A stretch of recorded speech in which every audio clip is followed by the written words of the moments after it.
Ugadi special guest కి తిరిగి స్వాగతం. ఇప్పటి వరకు మాకు తెలిసిన విషయం ఏమిటంటే మీరు సోషల్ సర్వీస్ లో ఉన్నారు అని. సోషల్ సర్వీస్ లో ఉండడం వెళ్ళడం అనేది ఏమి ఉండదు. సోషల్ సర్వీస్ ఏ ఒక్క వ్యక్తికి సహాయం చేయగలిగినా సోషల్ సర్వీస్ కింద కౌంట్ అవుతుంది. సోషల్ సర్వీస్ చేయడంలో చాలా తృప్తి ఉంటుంది. అందుకనే సోషల్ సర్వీస్లోకి రావడం వెళ్ళడం ఉండదు. సోషల్ సర్వీస్ చేస్తున్నాను అని నేను చెప్పుకోకుండా 10 మంది చెప్తే ఇంకా ఆనందంగా ఉంటుంది.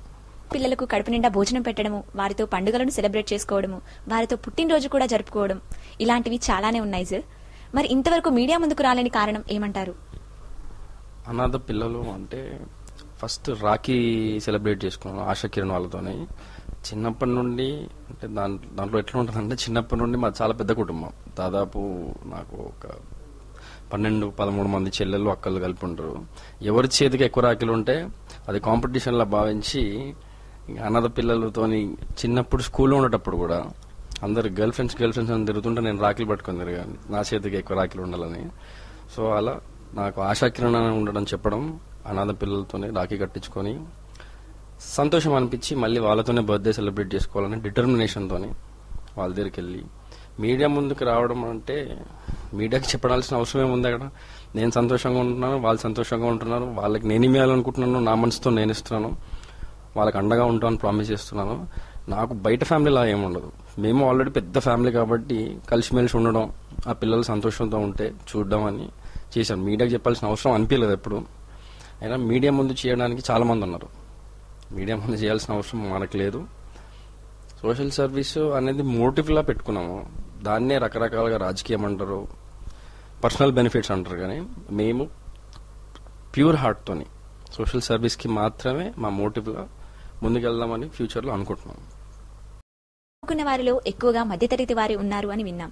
అది ఎంతవరకు నిజమంటారు? వారిని ఒక స్థానంలో ఉంచాలని అనుకుంటున్నారా? మధ్యతరగతి పేదవాళ్ళని ఏముండదు, నమ్ముకున్న వాళ్ళు నమ్ముకున్న వాళ్ళే. ఇంకోటి మధ్యతరగతి అని కాదు, జనరల్గా గ్రౌండ్లో ఉన్న వాళ్ళని ఎక్కువ నేను ఆదరించడం కానీ లేదా వాళ్ళపైన ఎక్కువ అభిమానం చూపించడం కానీ జరుగుతుంది. ఎందుకంటే గ్రౌండ్ రియాలిటీ వాళ్ళకే తెలిసి ఉంటుంది. అట్లా అని చాలా మంది హై క్లాస్ ఫ్రెండ్స్ ఉన్నారు, లో క్లాస్ ఫ్రెండ్స్ ఉన్నారు అని చెప్పుకోవడం కాదు. గ్రౌండ్ రియాలిటీ తెలిసిన వాళ్ళకి ఎక్కువ స్కోప్ ఇస్తాను వెంబడి ఉండడానికి కానీ తిరగడానికి కానీ. ఎందుకంటే నేను ఏదైనా సర్వీస్ చేయాలనుకున్నప్పుడు వాళ్ళు మాత్రమే గ్రౌండ్కి తీసుకెళ్ళగలుగుతారు. కాబట్టి వాళ్ళని ఎక్కువ బేస్ చేసుకొని ఇంకోటి ఒక స్థాయిలో పెడదాము అంటే వాళ్ళ ఒక స్థాయిలో ఉండి చూసినప్పుడే నాకు పేరు వస్తుంది. అంటే పేరు కోసం అని కాదు, వాళ్ళ స్థాయి చూపించినప్పుడే నాలోని మంచితనము చెడుతనము, మనుషుల్లో మంచో చెడు ఉంటుంది. మధ్యతరగతి పేదవాళ్ళు ఇవన్నీ ఏమి ఉండవు. మేము నమ్ముతాం, మాకు నేర్పించిన సిద్ధాంతం అది నాన్నగారు.